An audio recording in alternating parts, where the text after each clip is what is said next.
ज़्यादा ये वैज्ञानिक और अच्छे लोग करते हैं। और हज़ारों सौ लाख उससे भी ज़्यादा वो विद्या का सुख मिलके भी एक शंख और इतने भी बहुत शंख आनंद होता है, वो ब्रह्म का होता है। तो सारा का पृथ्वी नकार लेता है, ये शरीर भी छोड़ दूँ, ये पृथ्वी सब कुछ छोड़ दूँ। ये हज़ारों वर्षे मतलब कितने साल सही बात है, जन्म लगा है तब वो भूख मिलती है, भूख सही कहाँ है। मिलती है। जब हाँ, तक एक इच्छा भी बनी रहेगी तब तक पूरा नया जन्म मिलेगा। एक इच्छा बाकी है, मुझे नहीं ये बड़ी गुरुकुल चलाना है, बड़ा वो करना है, सब कुछ। स्वामी जी ने आज बोला कि मैं है ना, मैं पहले धीरे-धीरे मैं मुझे सब्जी लेने भेजते थे, तो मैं साइकिल पे जाता था, तब नई-नई थे। फिर वहाँ से मैं स्कूटर रिक्शा करता था, फिर मैं धनसुरा से लेकर आता था। फिर धीरे-धीरे बढ़ा तो मुझे अहमदाबाद कपड़े के लिए भेजा। फिर वो भी छोड़ा, फिर और काम दिया, और काम करके फिर मैंने पढ़ाने का काम किया और फिर आज मैं इस प्रकार से हूँ। तो जैसा आपका स्तर बढ़ता है, वो छोड़ना पड़ता है और छूटता हुँ, जाता है। छूटता जाता सामर्थ है। बढ़ते हैं, तो उसमें क्या सही बात है। 100% गुरु हमने अभी तक एक भी गुरु नहीं बना है। हम जिसको मानते हैं लेकिन वो गुरु बना नहीं है गुरु पूर्णिमा के दिन, बाकी उनकी मानते नहीं। जैसा कहते हैं वैसा 100% बिना सोचे एक बार वैसा चाहिए, तो वो कमी है। तो स्वामी जी ने ऐसे बहुत सारे जो शंका समाधान में प्रश्न वो आते हैं और स्वयं की बात बताते हैं। तो लगता है कि हम कहाँ हैं, हम तो पिछली लाइन में भी बैठने योग्य नहीं है, ऐसी ऐसा लगता है। हम हमारी मंजिल बहुत दूर है, लेकिन रास्ते पे है, कुछ अपने ये तो लगता है। चलो मैंने बात थोड़ी 5 मिनट की कर ली, तो बहुत आपने अच्छा बताया, लगा, अच्छा लगा। जी। अच्छा लगा। मुनि हाँ, जी तो अच्छा लगा, अच्छा लगा। बहुत हाँ, ये ज्ञानवर्धक, मतलब नहीं, ये चीज़ें थोड़ी-सी आपकी मिलती बातें बहुत रहती है ना, खुराक ज्ञानवर्धक के रूप में होती हैं। खुराक है ये, हाँ, नहीं ये खुराक है यहाँ ये, हम मिलती रहती है ना।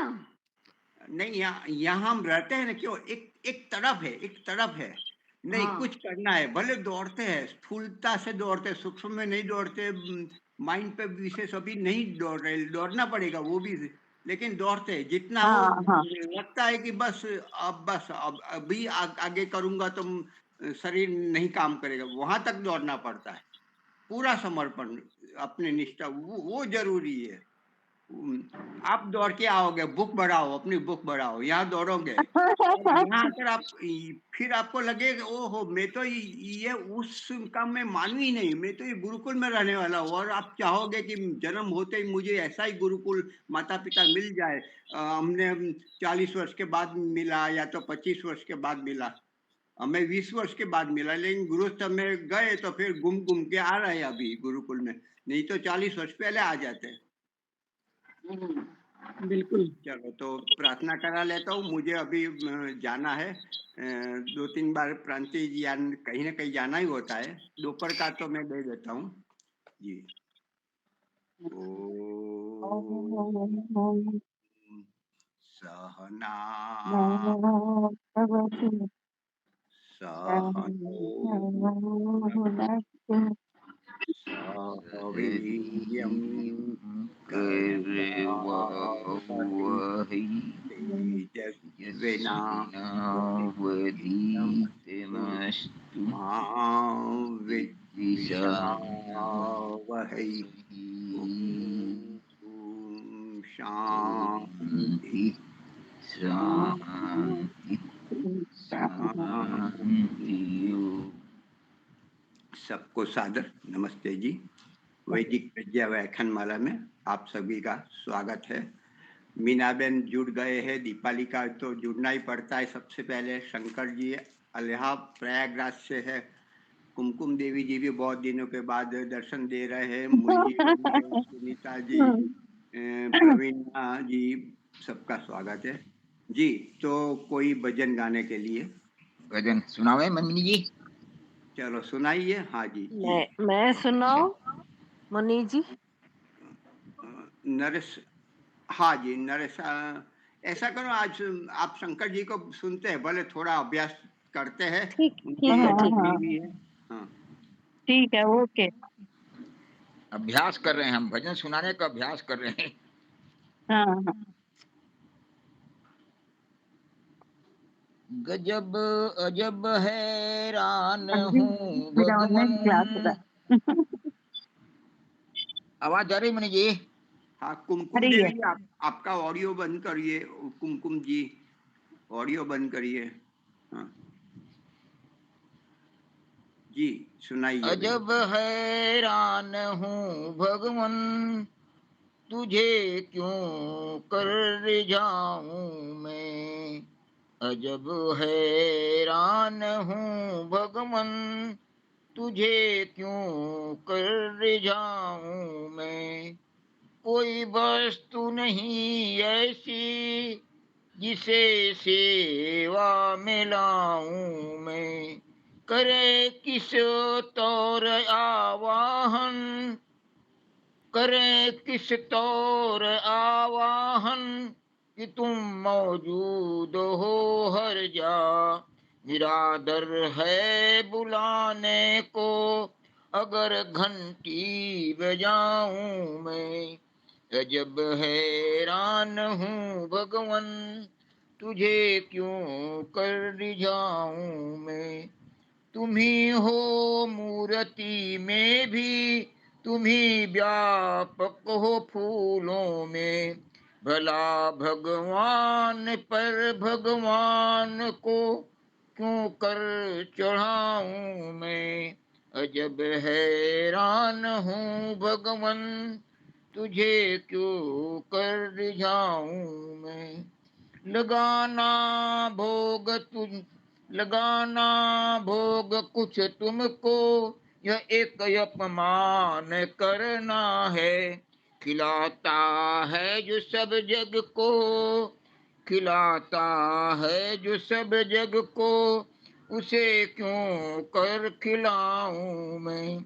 अजब हैरान हूँ भगवन, तुझे क्यों कर रिझाऊं मैं। तुम्हारी ज्योति से रोशन है सूरज चांद और तारे। भला अंधेर है कैसे तुझे दीपक दिखाऊं मैं। अजब हैरान हूँ भगवन, तुझे क्यों कर दिखाऊं मैं। भुजाएं है न गर्दन है, न सीना है न पेशानी। तुम हो निर्लेप नारायण, कहाँ चंदन लगाऊं मैं। अजब हैरान हूँ भगवन, तुझे क्यों कर जाऊं मैं। बड़े नादान है वे जन, बड़े नादान है वे जन, जो धरते आपकी मूरत। बनाता है जो सब जग को, उसे क्यों कर बनाऊं मैं। अजब हैरान हूँ भगवन, तुझे क्यों कर रिझाऊं मैं। कोई वस्तु नहीं ऐसी जिसे सेवा में लाऊं मैं। जिसे सेवा में लाऊं मैं। सबको सादर नमस्ते। अजब है रान हूँ भगवन, तुम्हें क्यों कर जाऊं मैं। बस आप भी सीख लो और प्रयास करो। जी शैलेंद्र जी, अवसर देंगे कमल तो जी प्रयास बोलिए। करेंगे। जरूर जरूर। जी शैलेंद्र जी, आपका निवेदन है, आप प्रारंभ करें।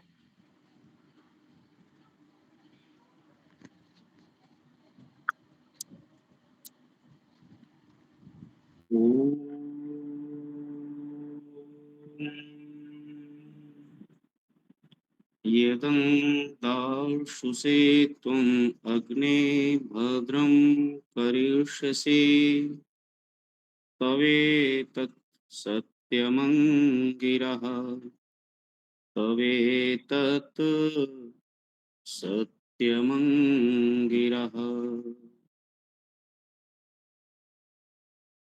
इस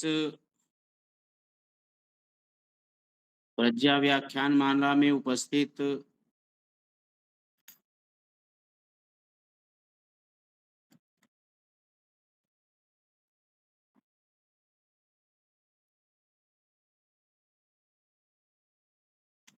समादरणीय श्री महेंद्र मुनि जी, शंकर भाई, पूजनीय वंदनीय मातृशक्ति, उपस्थित सभी भद्र पुरुषों, आप सब लोग उपनिषद का स्वाध्याय कर रहे हैं। आज उस श्रृंखला में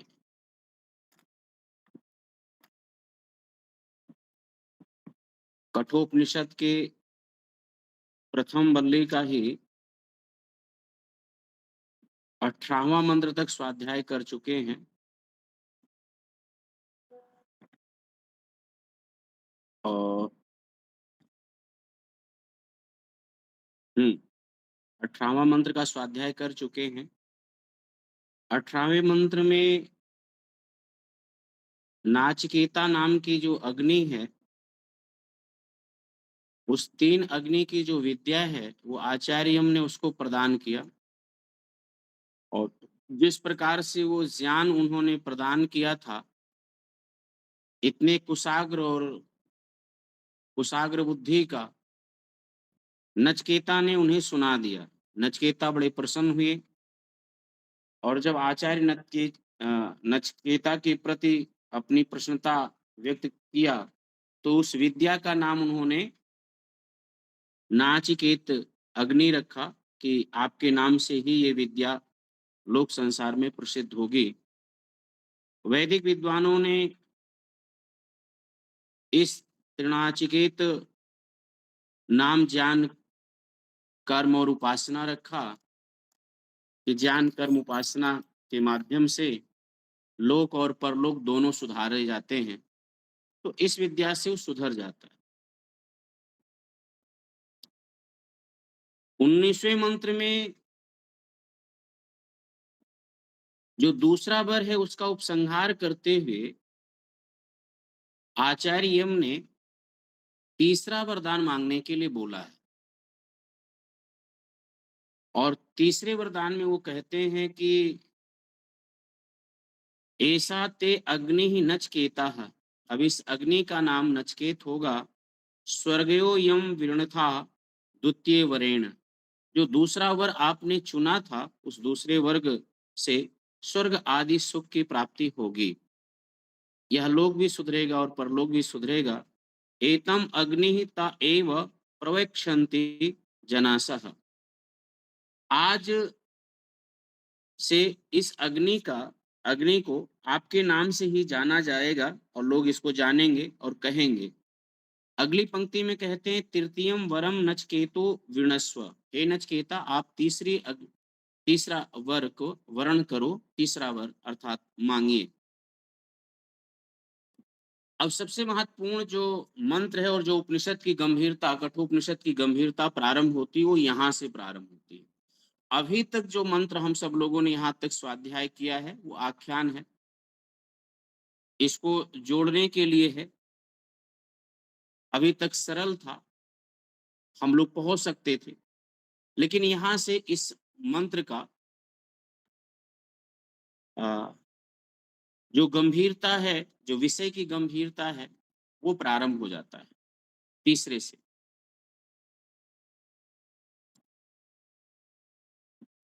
तो मंत्र है या इयं प्रेते विचिकित्सा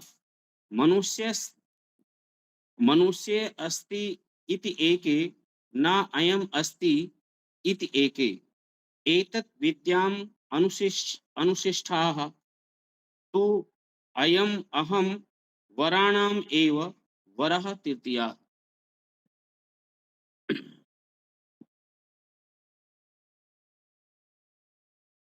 यदि इस मंत्र का सबसे पहले हम अन्वय देखें तो कहते हैं या इयम मनुष्य, किसी में अशुद्धि हो तो इसको शुद्ध कर लेंगे। जहां मनुष्य था वहां पर मनुष्य नहीं है, मनुष्य सप्तमी विभक्ति है। सप्तमी विभक्ति को शुद्धि कर लेंगे तो अच्छा हो जाएगा। तो या इयम मनुष्य प्रेते विचिकित्सा अस्ति इति एके न अयम अस्ति इति एके एतत् त्वया अनुशिष्टाः अहं विद्याम एषः वराणां तृतीयाः वराः। अब ये तृतीयाः वराणाम एषः वरः, ये मेरा तृतीय वर्ण है। और ये मंत्र जो है वो आत्मा के विषय में है। कहना ये चाह रहे हैं कि कुछ लोग तो आत्मा को नहीं मानते, कुछ लोग आत्मा को मानते हैं पर जानते नहीं हैं। और इस आत्मा के विषय में जो प्रश्न है और जो संशयात्मक प्रश्न है, उसका उत्तर अर्थात नचिकेता आत्मा को जानना चाहता है, चेतन तत्व को जानना चाहता है कि चेतन तत्व क्या है। तो कह ये रहे हैं कि या इयम प्रेते, जब व्यक्ति मर जाता है, मर जाने पर विचिकित्सा, मेरा ये संशय है मनुष्य, अब वो मनुष्य के मर जाने पर अस्ति इति एके, अस्ति इति एके न अयम अस्ति, वो अब रहते हुए जो रहा अभी तक अब नहीं है। और इस प्रसंग में कि क्या था क्या चला गया, किसके विच्छेद हो जाने से व्यक्ति मर गया,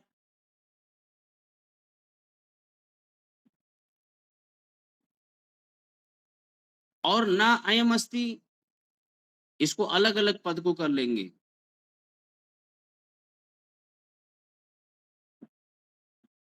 तो आत्मा का जो अस्तित्व रहता है या नहीं, कुछ लोग मानते हैं और कहते हैं, कुछ लोग कहते हैं कि आत्मा है और कुछ लोग कहते हैं कि आत्मा नहीं है। तो उसी पंक्ति को संस्कृत में ये बोला जा रहा है कि संदेहात्मक बात यह है, विचिकित्सा संदेहात्मक है। अस्ति इति एके, एके माने किसी के मत में, किसी के विचार में, एके पद जब आए तो किसी के मत में अस्ति है। और फिर कहा एके ना अयम अस्ति, किसी के मत में ये विचार है कि नहीं है। एतत्त्वया अनुशिष्टा अहम विद्यामा, मैं आपको शिष्ट पूर्वक, आपके जो परंपरा से प्राप्त आपको ज्ञान है या आप जानते हैं, अहम विद्यामा, मैं ये जानना चाहता हूं। यानी सीधा बोल रहा है कि जो आत्मा है मैं उसके संदर्भ में जानना चाहता हूं। ऐसा वराणाम तृतीया, मेरा ये है कि मुझे ब्रह्म विद्या का आप उपदेश करिए, आत्मविद्या का आप मुझे उपदेश करिए। ये तृतीय वर्ग के रूप में वो छोटा जो जिसे नचकेता के रूप में बताया गया, जिज्ञासु के रूप में बताया गया था, वो ये प्रश्न कर रहा है कि अहम विद्याम, मैं ये जानना चाहता हूं। ऐसा वराणाम तृतीया, ये मेरा तीसरे वरदान के रूप में आप मुझे प्रदान करिए।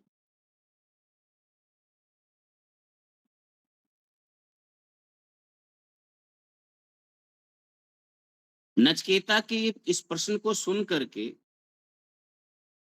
पहला उसने अपने पिता के प्रसन्नता के लिए मांगा, उनकी शांति के लिए कामना किया। दूसरा स्वर्ग प्राप्ति, लोक और परलोक सुधारने के लिए मांगा। यमराज ने उसका भी उपदेश कर दिया। अब तीसरा वरदान जो मांग रहा है कि मृत्यु के पश्चात आत्मा की सत्ता के विषय में, तो ये बड़ा गंभीर प्रश्न है और एक बालक को समझने के लिए। अब नचकेता क्या करें? तो यमराज ने तो वचन दे दिया है, तृतीयम वरम नचकेतो वृणस्व, हे नचकेता तीसरा वरदान मांगो। और वो इस आयु को देख करके या उस विद्यार्थी को देख करके कह रहे हैं ये तो बड़ा कठिन विषय है। अब यहाँ पर प्रसंग ये है कि कभी शिक्षक कोई विषय नहीं बताता तो शिक्षक के मन में ये होता है कि ये कठिन विषय में शिष्य के सामने प्रस्तुत करूं तो वो समझता है या नहीं समझता है। पहला तो ये प्रश्न होगा। अच्छा, किसी कठिन विषय को कितना सरल बताया जाए तो उसका परीक्षण करता, बौद्धिक परीक्षण होता है। आगे भी आएंगे इस श्रृंखला में कि नचिकेता के बौद्धिक परीक्षण कैसे आचार्य हम करते हैं, उनका बौद्धिक परीक्षण वो भी देखेंगे। तीसरी बात ये कहे, जैसे किसी आचार्य ने कहा कि आओ हम तुम्हें व्याकरण विद्या पढ़ाएंगे, किसी ने कहा कि आओ हम तुम्हें दर्शन पढ़ाएंगे, आप दर्शन हमसे पढ़ लीजिए। लेकिन जब दर्शन पढ़ने पढ़ाने का अवसर आया तो उन्होंने विषय चयन किया तो उससे पहले आचार्य शिक्षक का परीक्षण करते हैं कि विषयों के गंभीरता को कितना समझ सकते हैं और समझ सकते हैं कि नहीं समझ सकते हैं। परीक्षण करने के बाद उसके बौद्धिक स्तर को नापने के बाद ही उसको कहते हैं अच्छा भैया पहले थोड़ा संस्कृत भाषा सीख लो, संस्कृत भाषा सीख लो, उसके बाद आप आगे बढ़ो, क्योंकि जब तक आप इस भाषा को सीखेंगे नहीं तब तक आपको नहीं होगा। और शिष्य के मन में कौतूहल रहता है कि मुझे ये बड़ी पुस्तकें ये सब चीजें नहीं पढ़ा करके ये छोटी-छोटी पुस्तकें या छोटे-छोटे बातों में रखते हैं।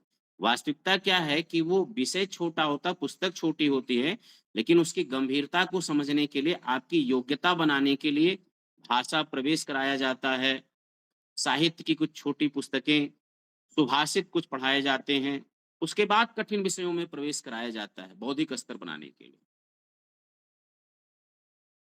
उस समय की स्थिति क्या रही होगी, कैसा रहा होगा, ये जो आख्यान प्रस्तुत किया ऋषियों ने कठोपनिषद के माध्यम से हम लोगों के सामने, तो तृतीयम वरम नचकेतो वृणस्व उन्होंने बोल दिया है कि अब वरदान मांगो। अब नचकेता भी कोई छोटा मोटा विद्यार्थी नहीं, ऋषि पुत्र है और ऋषि पुत्र होने के नाते तो नचकेता कोई भौतिक वस्तु नहीं मांगा, धन नहीं मांगा, आयु कैसे बढ़ता है नहीं मांगा, संसार का सुख नहीं मांगा, उसने जीवन और मरण से जुड़े हुए सबसे गूढ़ प्रश्न सामने रख देता है। और नचकेता कहता है कि मुझे इधर उधर के बातें नहीं सुननी है, मनुष्य के मृत्यु के बाद आत्मा का अस्तित्व है या नहीं है, जो इस विषय में नाना प्रकार की भ्रांतियां या मतभेद है, मैं उस विषय में जानना चाहता हूं, उस विषय में क्या मान्यता उसको सुनना चाहता हूं। कि शरीर के नष्ट होने पर आत्मा नष्ट हो जाता है, चेतनता चली जाती है या शेष रह जाती है।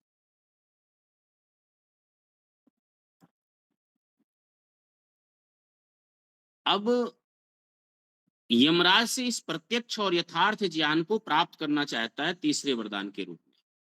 तो आइए इसको पहले हम लोग शब्दार्थ देख लें, जो लोग जानना चाहते हैं।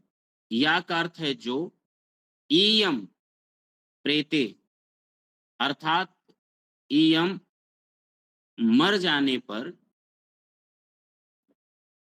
मर जाने का अभिप्राय यह है मृत्यु के पश्चात मनुष्य के विषय में विचिकित्सा, संशय या जिज्ञासा या दुविधा अस्ति जो है, विद्यमान है, इति ऐसा, एके एके अर्थात कुछ आचार्य लोग, ना अयम अस्ति यह नहीं है, चा और, एक एक अर्थ फिर वही ले लीजिएगा, कुछ अन्य लोगों के मत में,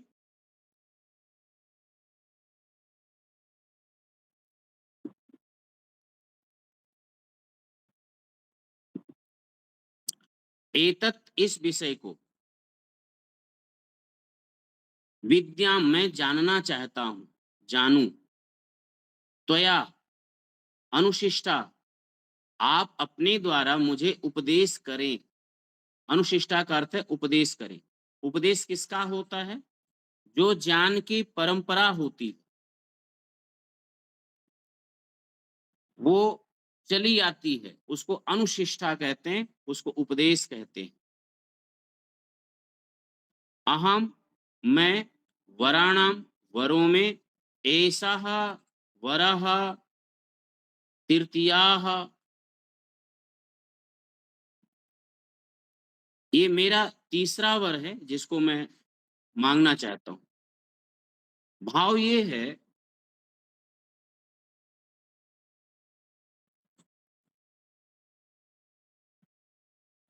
कि आचार्य यम के द्वारा वो इस रहस्य को जानना चाहता है। नचिकेता का मुख्य जो जिज्ञासा है, जिसको अभी हम लोगों ने प्रसंगवश उस बात को रखा, जो मूलभूत प्रश्न था, और अभी भी मूलभूत प्रश्न वैसा ही जैसा कठोपनिषद में आज के हजारों वर्षों पहले जो प्रश्न ऋषियों ने लिखा बनाया, वही प्रश्न समाज में आज भी चला आ रहा है और विद्या और अविद्या के रूप में ये विद्यमान है। जो वैदिक शास्त्रों में लोग विश्वास रखते हैं वो तो आत्मा की सत्ता और चेतनता को मानते हैं, लेकिन कुछ ऐसे मत हैं, कुछ ऐसे मजहब हैं जो पुनर्जन्म को नहीं मानते अथवा जीवात्मा को भी नहीं मानते,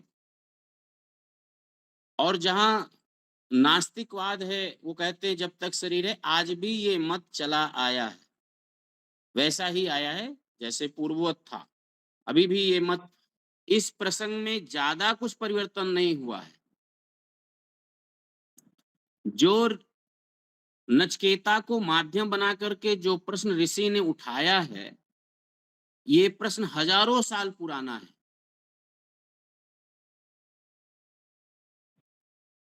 इसको मानने वाले अर्थात इस प्रकार की मान्यता पर अपने विचारों से दृढ़ रहने वाले तब भी रहे होंगे, आज भी है। और नचिकेता का जीवन देखा जाए तो ऋषि पुत्र है, उसका वातावरण ऋषियों के आसपास रहा है, तो ऐसा हो नहीं सकता है कि वो इतनी बातों को नहीं जानता। वो इतनी बातों को जरूर जानता है, फिर भी अपने संशय का निदान चाहता है और एक प्रमाणिक आचार्य के द्वारा निदान चाहता है कि ये वास्तविकता क्या है।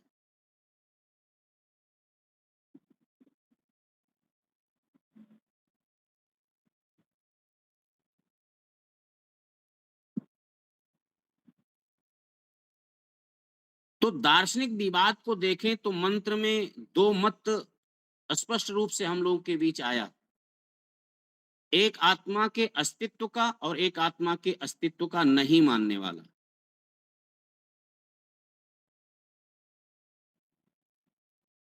जो आत्मा शरीर से पृथक चेतन सत्ता है, आत्मा का साधन ये शरीर है, अधिष्ठान है।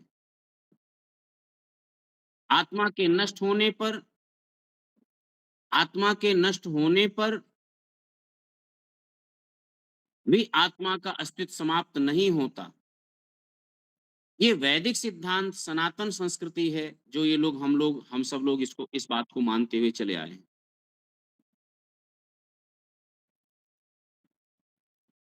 शरीर में नश्वरता मानी जाती है, आत्मा नित्य है, शरीर अनित्य है।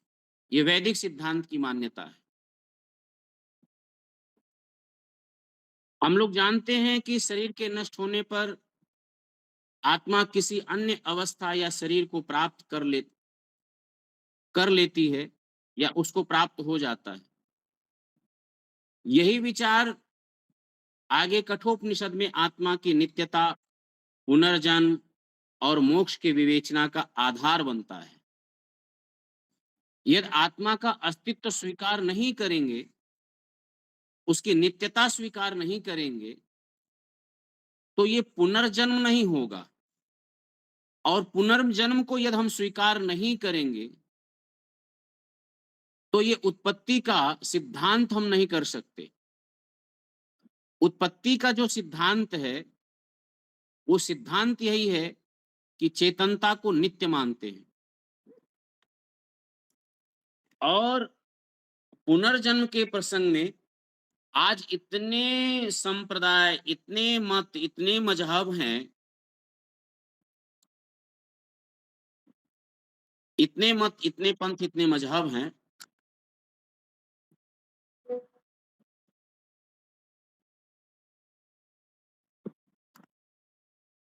आवाज मेरी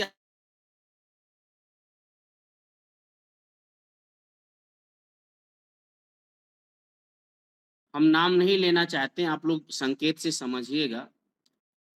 एक जगह ध्यान उपासना हो रहा था, बहन जी ध्यान उपासना सिखा रही थी, 7 दिन का कोर्स था, वहां चले गए हम लोग। तो उसमें उन्होंने बताया कि आत्मा होती है, लेकिन मनुष्य की आत्मा होती है, गधे की आत्मा गधे की होती है, गधे से गधे का ही जन्म होगा और गधे की आत्मा से गधे की ही आत्मा रहेगी, मनुष्य से मनुष्य की ही आत्मा रहेगी।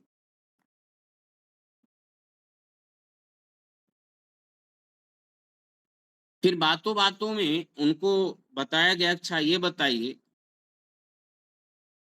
जो ऊर्जा है प्रकृति में, जो किसी भी प्रकार की जो ऊर्जा है, उस ऊर्जा का रूपांतर होता है या नहीं होता है?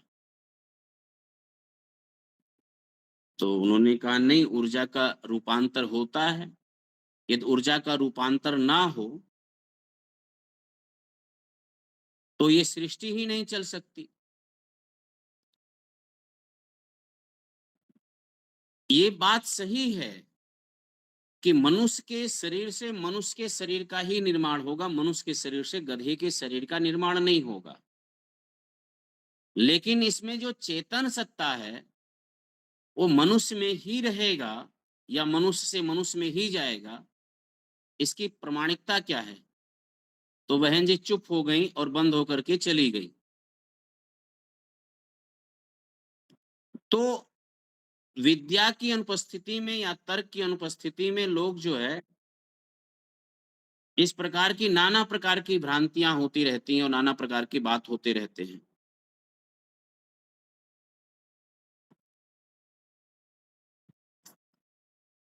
एक क्लास में बार बार ओम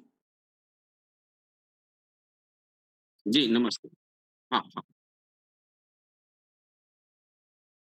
तो आज भी वर्तमान में जैन में, बौद्ध में और ब्रह्मा कुमारी में और अन्य मतों में आत्मा को लेकर के नाना प्रकार की बातें हैं। सब जगह अलग अलग तरीके से सब लोग आत्मा का ही बोध कराते हैं।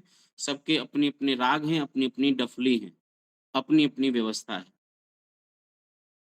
लेकिन वहीं पर शास्त्रों की पंक्ति, शब्दों की पंक्ति और सब चीजें बात करने पर तो बड़ी बात तो ये भी है कि सब श्लोक हो या मंत्र हो या कोई ऐसा शास्त्रों का व्याख्या भी लोगों ने अपने अपने तरीके से कर रखा है। अपने अपने तरीके से उसकी व्याख्या भी लोग कर देते हैं और साधारण मनुष्य उस बात को समझ भी जाते हैं। साधारण मनुष्य सब लोगों को। तो 20वें जो ये अंक है, 20वें अंक में नचकेता ने जो बात कहा है कि इसकी नित्यता अनित्यता का जो संदेह है, अस्तित्व नास्तित्व का जो संदेह है, इसके स्वरूप का जो संदेह है, वो आप हमारा मिटा दीजिए कृपा करके।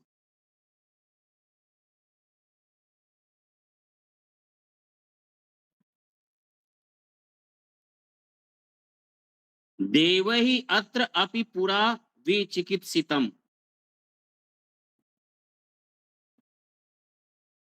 विचिकित्सितम अर्थात जो नचकेता का संदेह है, जो प्रश्न है,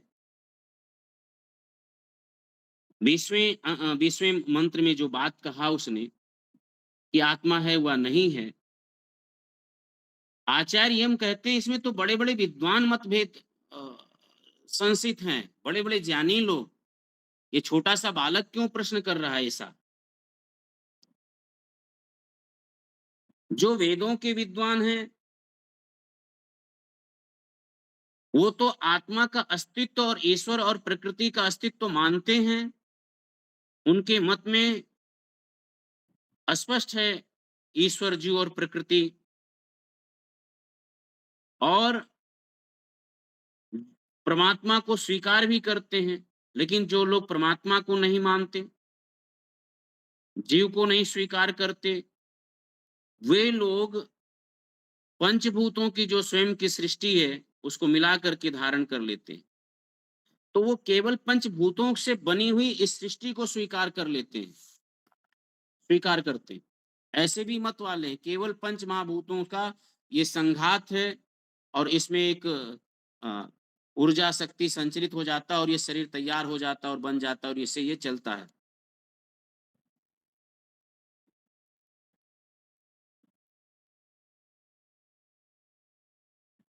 चेतनता स्वयं प्रकट हो जाती, उसकी नित्यता नहीं, स्वयं प्रकट हो जाती, ऐसा मत। इस प्रकार का ये विषय आज तक विद्वानों में उलझा ही हुआ है, अलग अलग प्रकार से। माँ उपरोत सिहि, मुझे अधिक बाध्य भी मत कर, इसको छोड़कर कोई दूसरा वर मांग ले। सीधा आचार्य कहते हैं, देखो ये विद्वानों के बीच में अभी निर्णित नहीं है, सबके अलग अलग राग हैं, अलग अलग डफली हैं। बेटा तुम एक काम करो, कोई दूसरा वरदान मांग लो।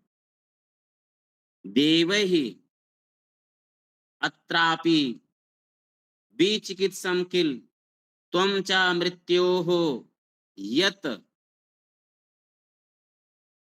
न सुविज्ञेयम् अस्य त्वादृक् अन्यः। पुत्र एक काम करो, बात ये है कि ये बहुत कठिन विषय है, अथवा उसको बताना नहीं चाहते या इस प्रश्न को टाल-मटोल करना चाहते हैं, उत्तर देना नहीं चाहते। तो कहते हैं कि मृत्यु माने यहाँ आचार्यम कहते हैं कि देव ही अत्रापि, पहले भी इस विषय में बड़े बड़े विद्वानों ने विचार विमर्श किया है, बड़ा बड़ा शास्त्रार्थ हुआ है और बड़े गंभीर चिंतन हुए हैं। आप भी इस विषय में पर्याप्त चिंतन किया है और भी यह भी सत्य है कि यत ना सुविज्ञेयम, यह विषय आसानी से साधारण से मनुष्यों के समझ में आने वाला नहीं है। यानी आत्मा का जो विषय है वो सबको समझ में आने वाला नहीं है। यह सब ठीक है, मैं भी मानता हूं, परंतु अस्य त्वादृक् अन्यः, आप जैसे ज्ञाता के बिना संभव नहीं है। फिर नचिकेता कह रहा है कि आप जैसा विद्वान, त्वादृक् अन्यः, आप जैसा विद्वान, आप जैसा ज्ञाता के बिना ये विषय संभव नहीं है। आप जैसे वक्ता मेरे पिता की दृष्टि में देखने को तो नहीं मिल रहा है कोई, इसी कारण तो मैं आपकी शरण में आया हूं, पिता ने मुझे आपके पास भेजा है। तो ऐसी बातें करके मुझे निराश मत करिए। ये बात कौन बोल रहा है? ये बात नचिकेता बोल रहा है आचार्य हमसे कि आप ऐसी बातें करके मुझे निराश मत करिए। पूर्ण ब्रह्म विद्या प्राप्त किए बिना मैं घर जाना उचित नहीं समझता। यानी जिसको जानने के लिए मैं निकला हूं, बिना उसको जाने, जिस लक्ष्य की प्राप्ति के लिए मैं निकला हूं, उस लक्ष्य की प्राप्ति के बिना मैं घर नहीं जाना चाहता, मैं घर नहीं जाना चाहता।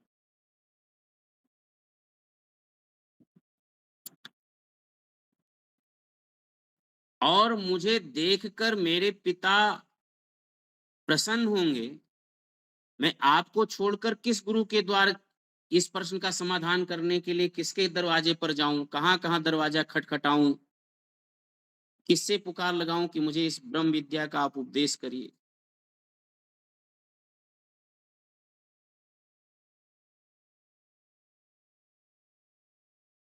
तो आप मुझे अवश्य ही इस वर के विषय में उपदेश करने की कृपा करें। इससे भिन्न पिता को अथवा मुझको कुछ नहीं चाहिए, मेरे न पिता को न मुझे कुछ नहीं चाहिए। कहा भी गया है, पुत्र सुपुत्र तो को क्यों धन संचय, और पुत्र कपुत्र तो का धन संचय। नचिकेता का तो बड़ा उदात्त पुत्रत्व है, भावना है और योग्यता भी है, ऋषि पुत्र है। जब मैं पूर्ण विद्या ब्रह्म विद्या का ज्ञाता हो जाऊंगा, तब मैं अन्य सांसारिक धन को प्राप्त स्वयं कर लूंगा। तो मुझे आप सांसारिक धन या सांसारिक इस प्रकार की बातों में, इसके प्रलोभन में ना फंसाएं।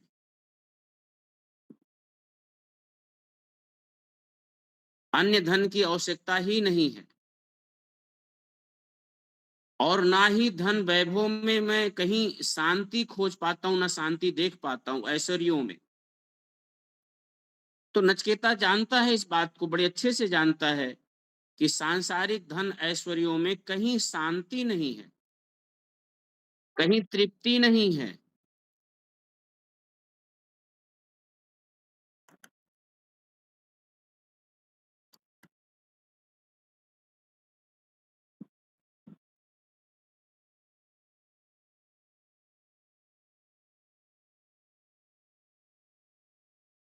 और ना ही धन वैभव में पूर्ण शांति है।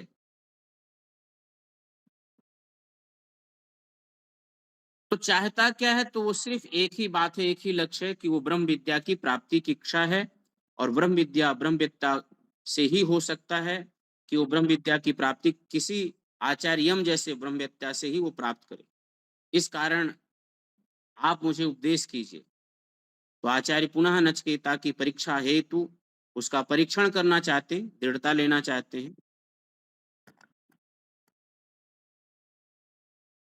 ये वास्तविकता है या नहीं है, इस बात को जानने के लिए।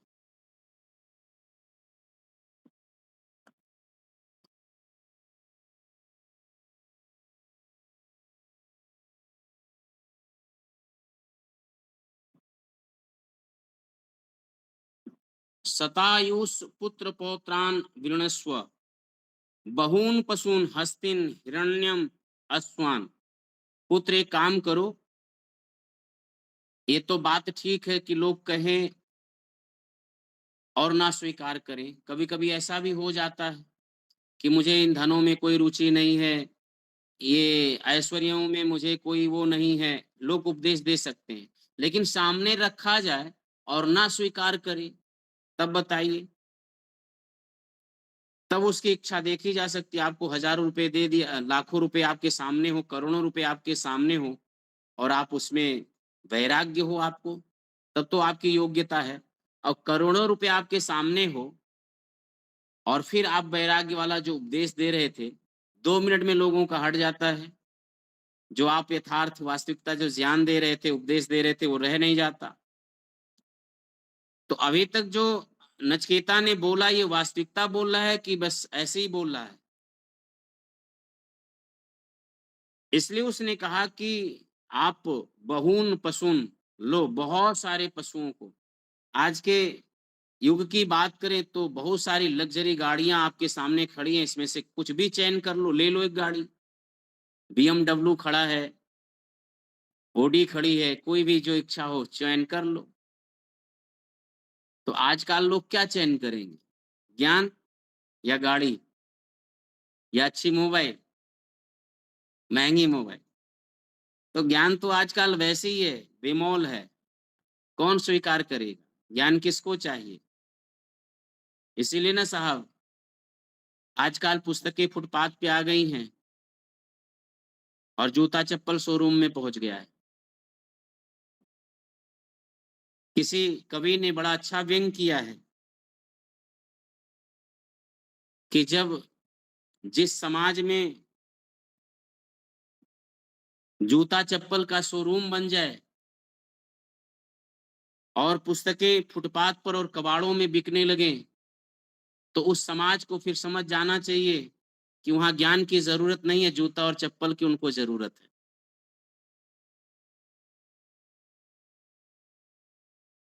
पर यहाँ पर तो परिस्थिति दूसरी है। वो भी परीक्षण ही कर रहे हैं, उसकी दृढ़ता को, उसके संकल्प को, उसके भावों को ही आचार्य हम परीक्षण कर रहे हैं, विचार कर रहे हैं कि है कैसा वो। तो बहून पशुन, थोड़ा मोड़ा नहीं, जितना चाहो उतने पशुओं को आप ले सकते हैं। हाथी घोड़ा जो भी चाहिए आप लीजिए। हस्ति हिरण्यम अश्वान, आप हिरण लीजिए, अस्थि माने हाथी लीजिए, अश्वान माने आप घोड़ों को ले जाइए, सब बहुवचन में, एक नहीं, एक दो नहीं, जितना चाहो उतना ले जाओ।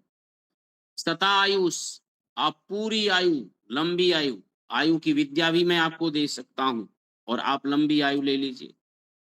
पुत्र पौत्रान वृणस्व, और जितने पुत्रों की इच्छा हो, तब पुत्र होते थे। लोग ऐसा नहीं है, जितना जिसके पास पुत्र है समाज में उसके पास उतनी प्रतिष्ठा है, यानी संतान जिसके पास जितना है उसके पास उतनी प्रतिष्ठा होती थी, तो लोग संतान को बढ़ाते थे।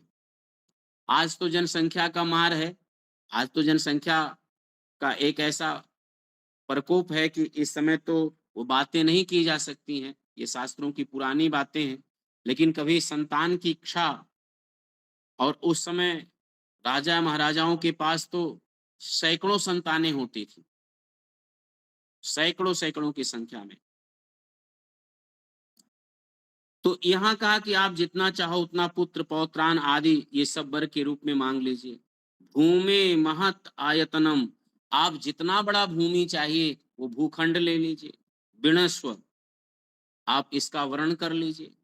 स्वयं च जीव सरदः, यावत इच्छसी, यावत माने जितना इच्छा हो, यावत इच्छसी जितनी इच्छा हो, यावत इच्छसी जितनी। स्वयं च जीव सरदः, आप शरद ऋतु तक, पूर्ण आयु तक इसको प्राप्त करो। एतम तुल्यम यदि मन्य से वरम, इसके इस जो वर मांगा है तीसरे वर, इसके तुल्य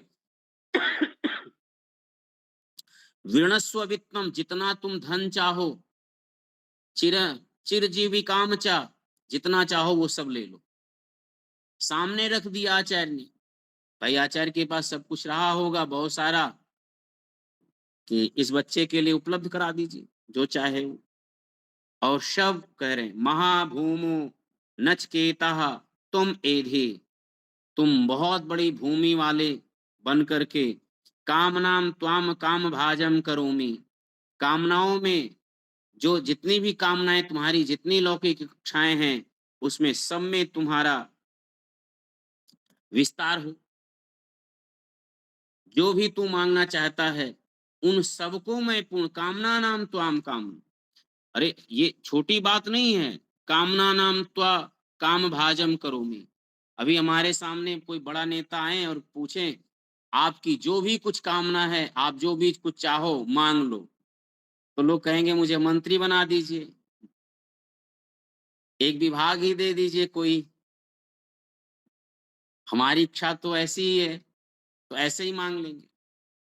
तो उस समय आचार्यम, हमें लगता है कि वो सब प्रकार से संपन्न एक आचार्य थे, धन वैभव विद्या बुद्धि सबसे संपन्न आचार्य थे। और वो कह रहे हैं कामना नाम त्वा काम भाजम करोमि, जो आपकी कामना हो, जो आपकी इच्छा हो, वो सब पूर्ण कर सकता हूं।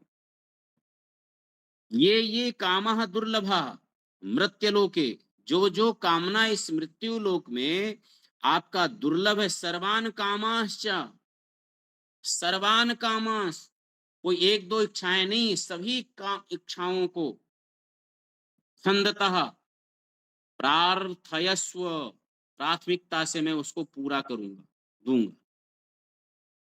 इमाह रामाह सर्थाः सतूर्याः,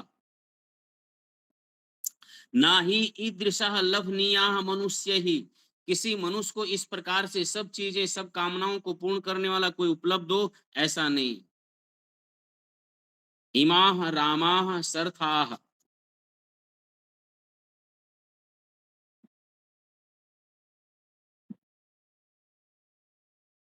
जितने सुख हो सकता है और जितने प्रकार की सुखों की, लौकिक सुखों की कामना होती है, वो सबकी पूर्ति है।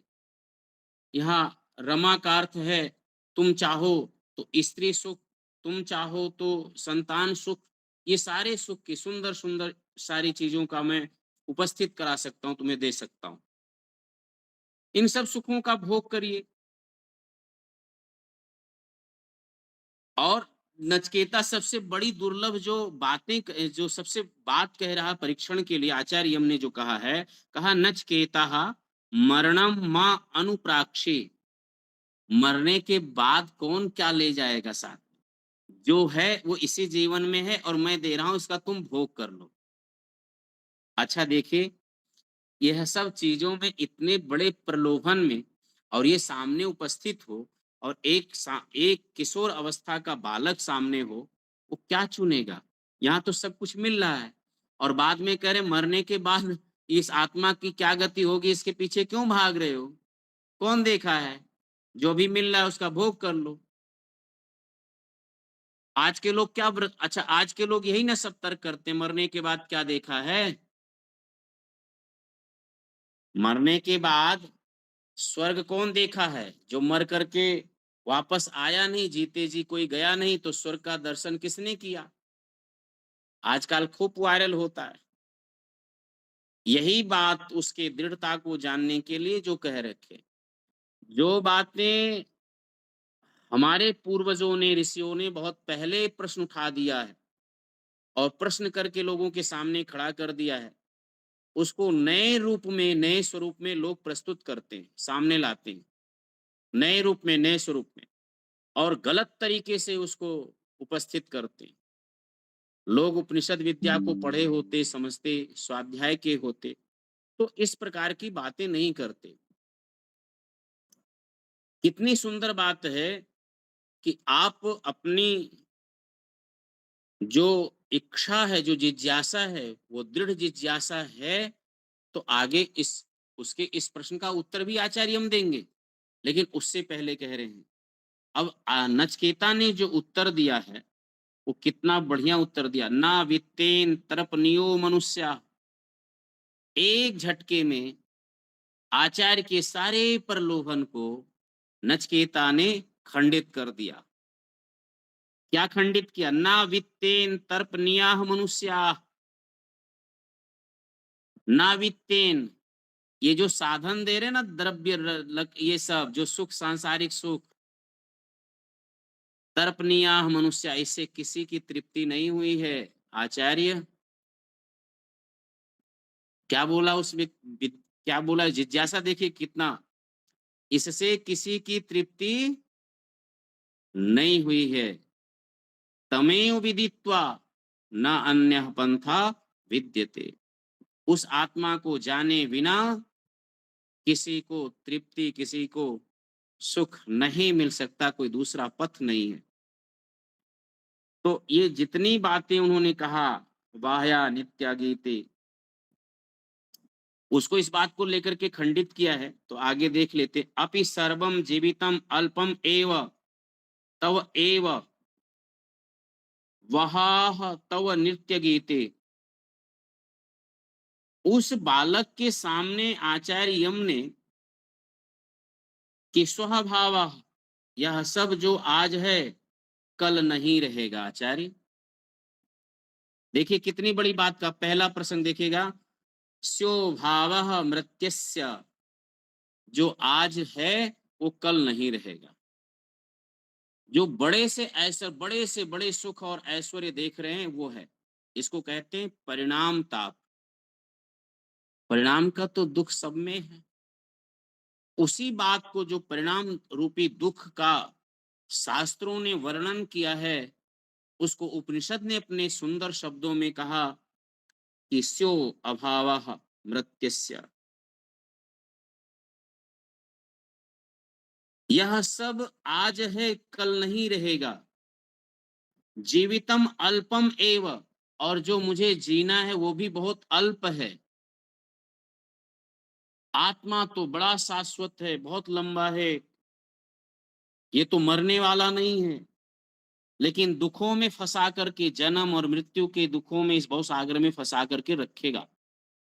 तो जो भी कुछ आप मेरे सामने प्रस्तुत किए हैं, उसको भोगने के लिए जो मेरी आयु है वो बहुत कम है। और भले ही मुझे मनुष्यों की जो आयु होती है 100 साल दे दें, लेकिन आत्मा की दृष्टि से देखें तो ये 100 साल भी बहुत कम है, बहुत कम है।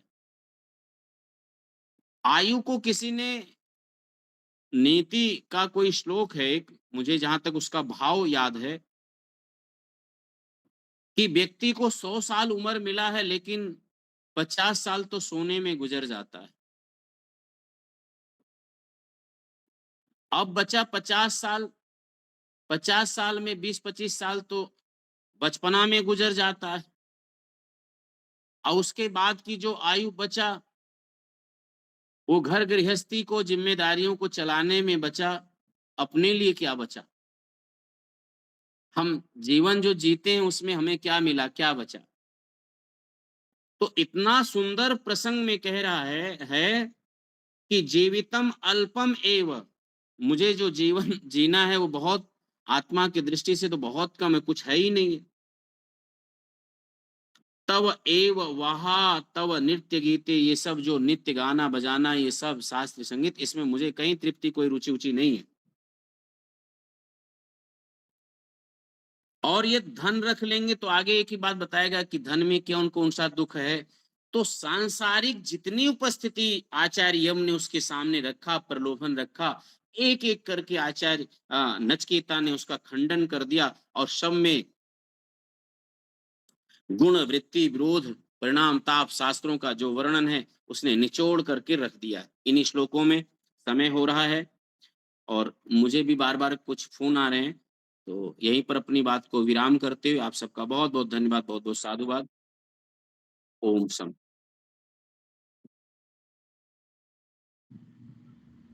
गुरुदेव प्रणाम। क्या एक आध प्रश्न कर सकता हूँ क्या? बहुत छोटा प्रश्न है। छोटा प्रश्न है तो कर लीजिए, लेकिन निकलना था, बोलिए। ये दूसरा वर स्पष्ट नहीं हो पाया गुरुदेव, जो दूसरा वर मांगा था वो स्पष्ट नहीं हो पाया। मैं पिछली बार भी मैंने प्रश्न पूछने का प्रयास किया था, लेकिन उत्तर नहीं मिल पाया था। स्वर्ग की अगर हो प्राप्ति सके के तो। लिए स्वर्ग की प्राप्ति की वरदान मांगा था वो, दूसरा वरदान। लोक परलोक से। जी, वहाँ पीछे आप पारायण कर लीजिए, पीछे वो श्लोक मिलेगा आपको, वो श्लोक यहाँ मैंने जाकर के। पढ़ा गुरुदेव, मैंने पढ़ा था, मैं नहीं समझ पाया ना, तभी तो आपसे पूछ रहा हूँ। देखिए, स्वर्गयो यम विरणिथा द्वितीय वरेण, 19वां निकाल लीजिएगा, 19वां में भी है, उसके आगे भी मिलेगा, ये तो विराम का था, अभी भी है। स्वर्गयो यम वृणिथा द्वितीय वरेण, द्वितीय वर के रूप में स्वर्गयः यम वृणस्व, उसने स्वर्ग रूपी जो विद्या है, यानी सुख प्राप्ति के जो विद्या थे, लोक परलोक सुधारने के, उसको मांगा है। वैदिक आचार्यों ने उसको ज्ञान कर्म उपासना की बात कहते हैं। लेकिन इसमें मंत्र में क्या है, हम जानना चाहते हैं उसमें क्या है। वो मैंने पढ़ा लेकिन समझ में नहीं आया, इसलिए आपसे पूछ रहा हूँ। ना समय हो तो अगली बार बता दीजिएगा, फिर कभी बताइएगा। नहीं धन्यवाद नहीं, गुरुदेव। ठीक है। आप 13वां श्लोक 13वां निकालिए जरा।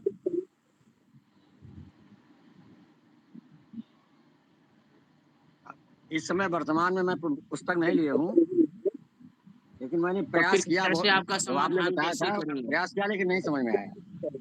हाँ, तो 12 और 13 आप पढ़िएगा।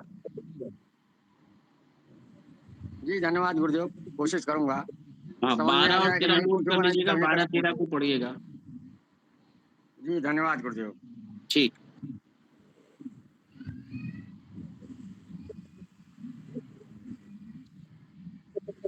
अरे शंकर प्रसाद जी से भी मैंने पूछा था कि आप ही बता दीजिए, वो भी नहीं बता पाए।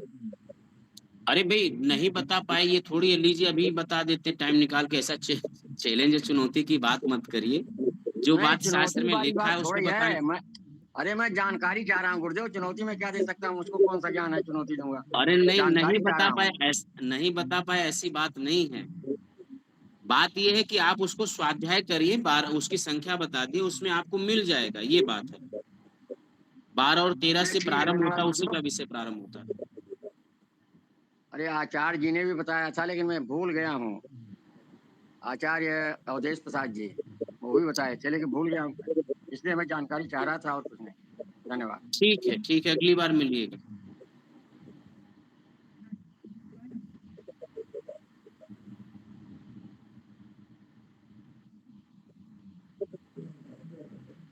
आवाज जा रही है। कक्षा का समापन शांति पाठ हो जाए घोष से। ओम द्यौ शांति अंतरिक्षम शांति पृथ्वी शांतिरापः शांतिरोषधयः शांतिर्वनस्पतयः शांतिर्विश्वे देवा शांतिर्ब्रह्म शांति सर्वं शांति शांतिरेव शांति सामा शांतिरेधि। ओम शांति शांति शांति। जय घोष।